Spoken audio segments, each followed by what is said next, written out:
আসসালামু আলাইকুম, সবাইকে স্বাগত জানাচ্ছি আমার চ্যানেলে। আজকে এসেছি ফ্রুট কাস্টার্ড বানানোর রেসিপিটা শেয়ার করতে আপনাদের সঙ্গে। কিভাবে রেডি করব আমি ফ্রুট কাস্টার্ড সেটাই দেখাবো। তো তার জন্য আমি 1 কাপ পরিমাণ দুধ গরম করে নিচ্ছি।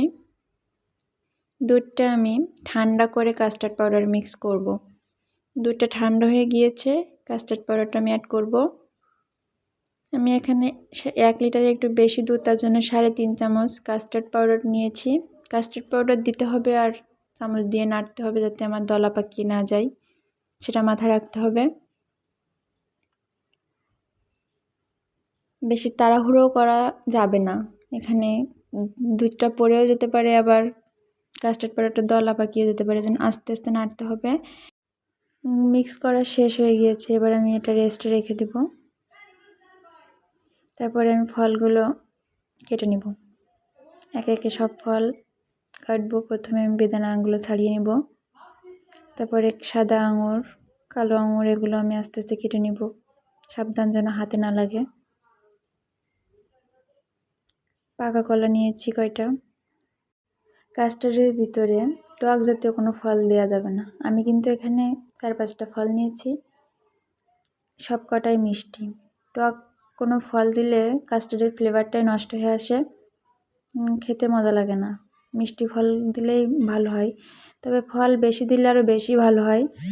যত বেশি দিবেন তত বেশি মজা লাগবে। এখানে আমার অল্প দুধ, এই জন্য আমি অল্প ফল নিয়েছি। আমি একে একে সব ফলগুলো কেটে নেব।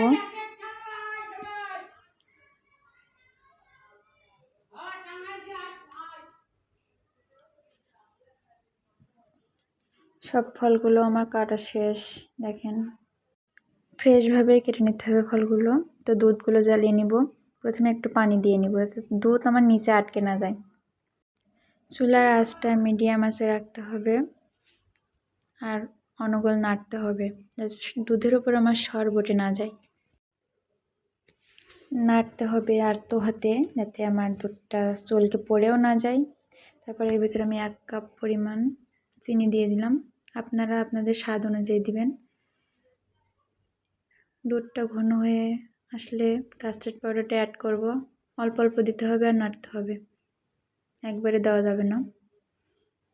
দেখেন দুধটা, কাস্টার্ড পাউডারটা দেওয়ার পরে দুধটা কতটা ঘন হয়ে গিয়েছে, আর ফ্লেভারটা সেই, মানে জাস্ট ওয়াও। আমি নামিয়ে নিয়েছি, তারপরে আমি 1 থেকে 1.5 ঘন্টা রেস্টে রেখে দিব। তারপরে কিছুক্ষণ পরে আমি ঢাকনাটা উঠিয়ে রাখলাম।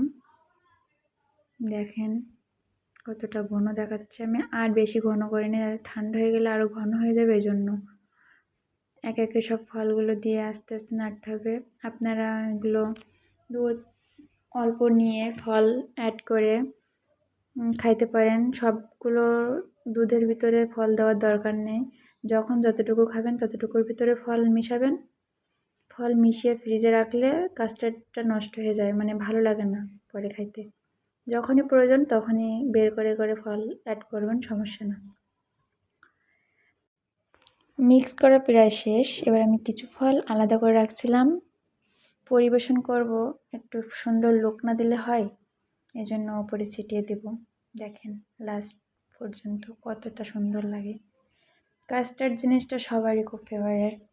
বাচ্চারা এগুলো দেখলেই মনে করেন তাদের যত্ন করে খাওয়ানো লাগে না, তারা নিজে থেকেই মন চায় যে একটু খাই। যাদের বাসায় বাচ্চা আছে তারা ট্রাই করে খাওয়াবেন বাচ্চাদের, তারা অনেক হ্যাপি হবে। তো দেখেন আমার হাজব্যান্ড খাচ্ছে, সুন্দর হয়েছে কাস্টার্ডটা।